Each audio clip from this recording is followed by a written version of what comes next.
Bom dia, segundo ano. Então, galera, hoje nós vamos falar aí sobre o terceiro mundo, né? Ou aqueles países não alinhados. Porque, como eu já falei aí, né, algumas vezes, depois da Guerra Fria houve um alinhamento entre capitalistas e socialistas, certo? Só que o que acontece? Nem todos os países tomaram partido nessa treta aí envolvendo os dois, né? Porque assim, poxa, em confronto de superpotência, vou me manter neutro. E aí surge o movimento dos não alinhados, ou terceiro mundo. E assim, essa expressão ela foi usada para designar esses países durante a Guerra Fria. E aí vocês podem colocar aí na página 12, né, pegar o marcador de vocês, já peguei a caneta aqui, simbora. Terceiro mundo, uma alternativa à bipolarização. Né, vocês podem sublinhar o título, que é extremamente importante, sempre destacar os títulos, para isso facilitar na hora que vocês precisarem encontrar uma determinada resposta, uma determinada citação. Valeu, galera? Ou até um determinado assunto, porque, por exemplo, se eu estou falando aí sobre a relação desses países com a bipolarização, facilmente você já consegue identificar pela marcação aí. Então, em 1955, diversos países recém-fundados da África e da Ásia se reuniram em Bandung, na Indonésia, para criar uma alternativa à crescente influência das duas superpotências. Surgiu assim o movimento dos não alinhados, que agregava países pobres dispostos a manter a neutralidade, sem se envolver na Guerra Fria, um embate ideológico entre o mundo capitalista e o mundo socialista. Então é aquilo ali, né? Os países mais pobres não quiseram tomar partido nesse conflito, tá, galera? Então esse é o principal motivo dessa designação aí, terceiro mundo. A expressão terceiro mundo, usada para designar os países subdesenvolvidos durante a Guerra Fria, foi popularizada pela imprensa francesa ao cobrir a conferência. Ocorreu aos jornalistas uma analogia com o terceiro estado, da época da Revolução Francesa, os camponeses, os trabalhadores e a burguesia, que se opunham ao primeiro estado, à nobreza, e ao segundo estado, ao clero. Os países capitalistas desenvolvidos formariam o primeiro mundo, os socialistas, o segundo mundo, e os países pobres reunidos em Bandung constituiriam o terceiro mundo. E aí, nesse capítulo, vocês vão perceber que esse capítulo fala muito da questão das desigualdades entre, por exemplo, os países de primeiro mundo e os países de terceiro mundo. Né? É algo abissal, né? É algo que ganha uma proporção enorme, essa diferença entre os países mais ricos e os países mais pobres. Então, é uma característica marcante do espaço geográfico mundial.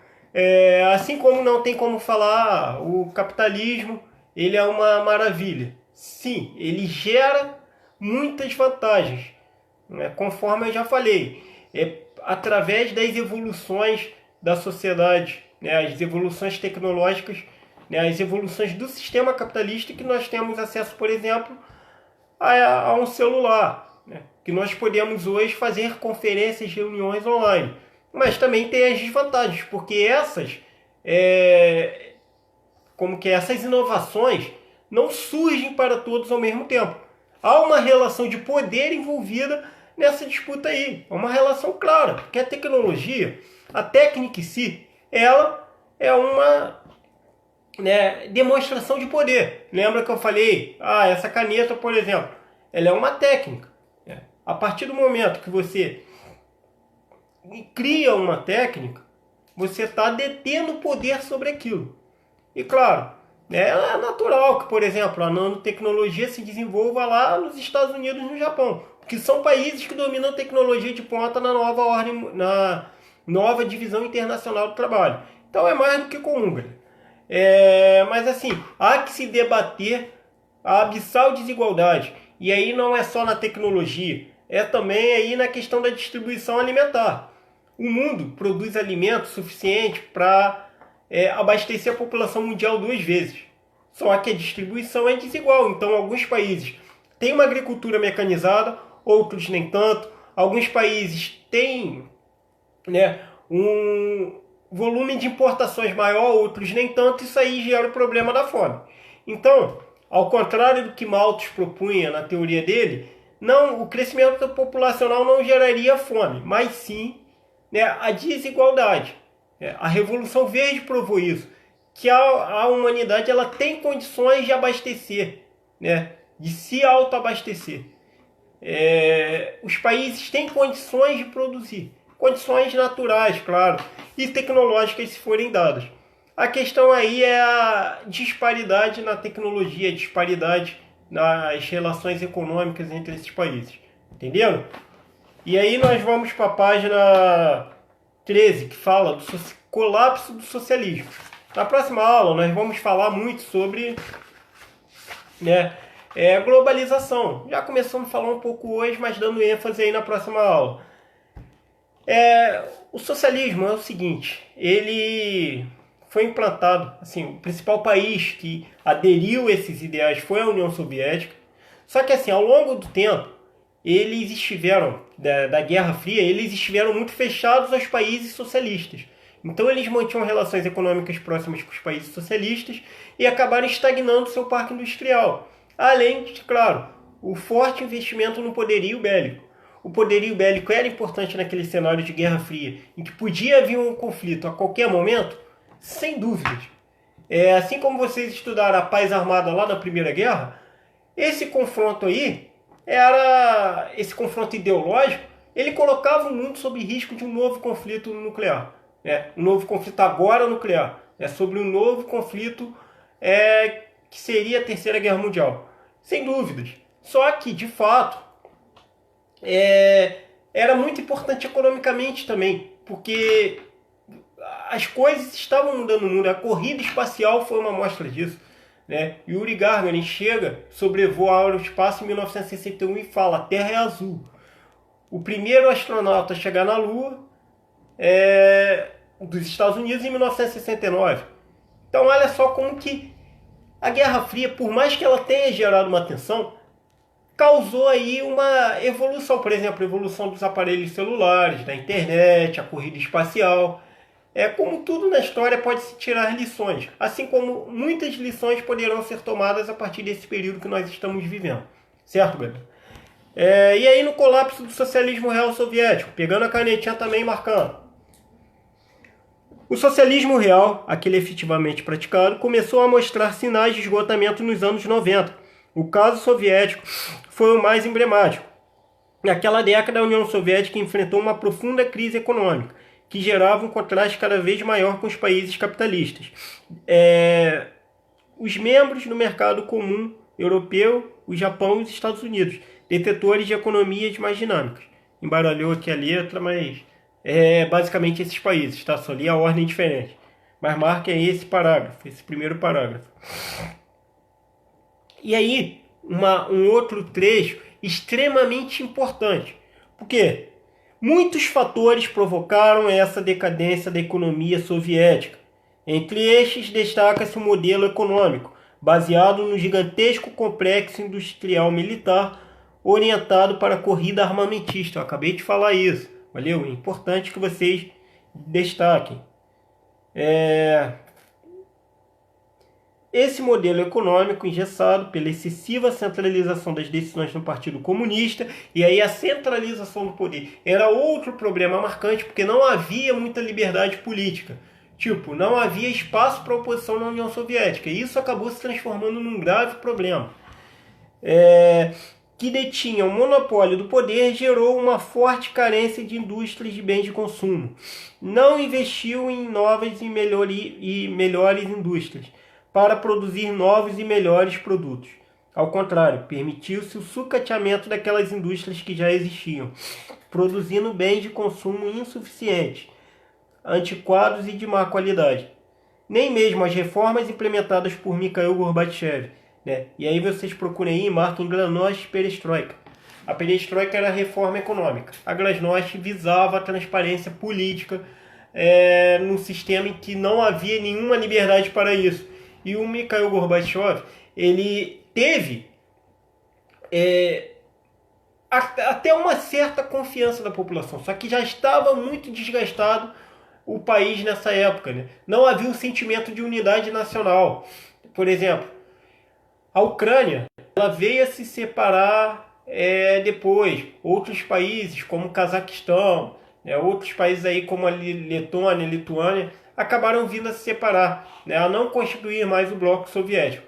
Então aí as ex-repúblicas soviéticas, né, 12 das ex-repúblicas ligadas à CEI, pediram autonomia, se separaram, e aí depois nós vamos ter o esfacelamento, o fim oficial da União Soviética, dia 25 de dezembro de 1991. Eu vou colocar o vídeo, né, um vídeo que fala do plantão, é o plantão da Globo, é um material extra aí para vocês, com o fim da União Soviética em 91. Né, o Pedro Bial, inclusive, né, o apresentador aí do Big Brother hoje em dia, apresentou a queda da União Soviética.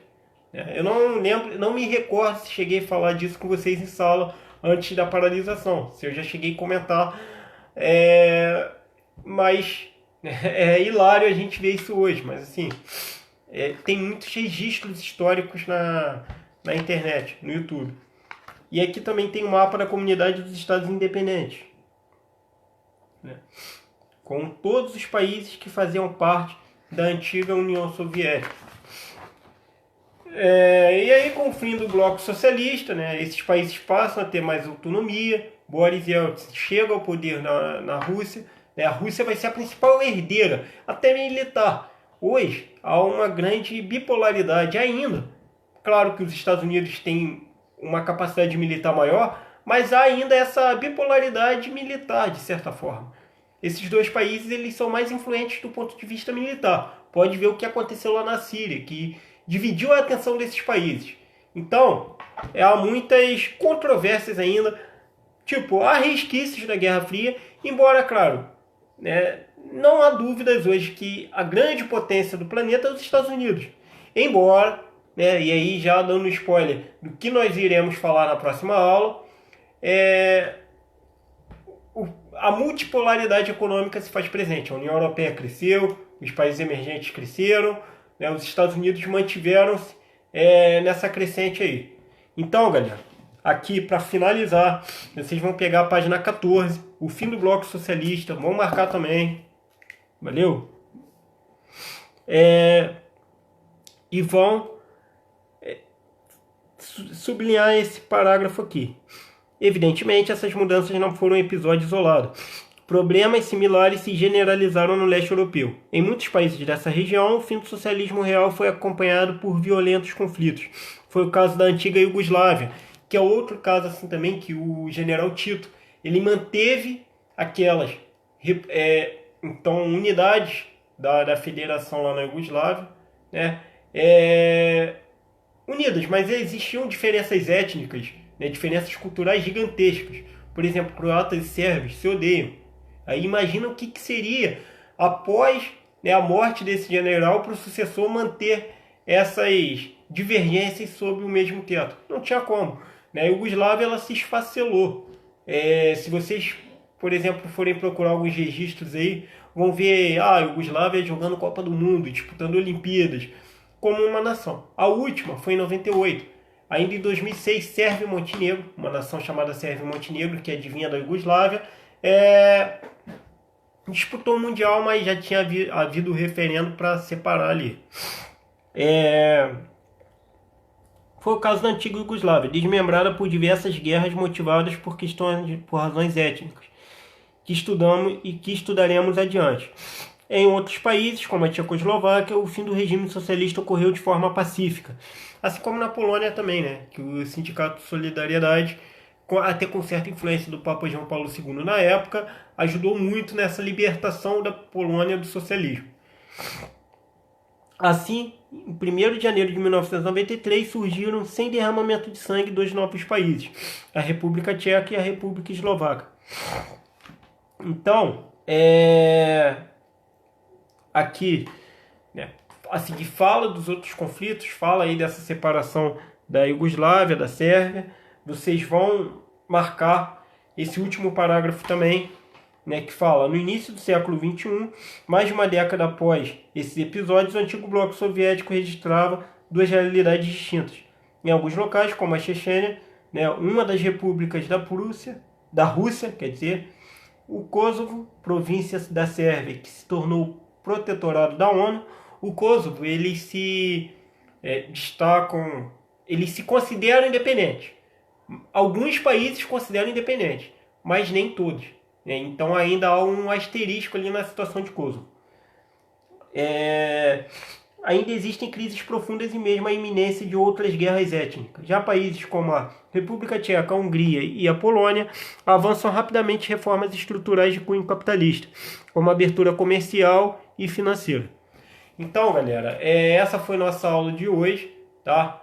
Que vocês possam aí fazer a atividade que eu vou propor lá, e na próxima aula nós damos continuidade agora falando sobre a nova ordem mundial. Valeu, galera. Um abraço.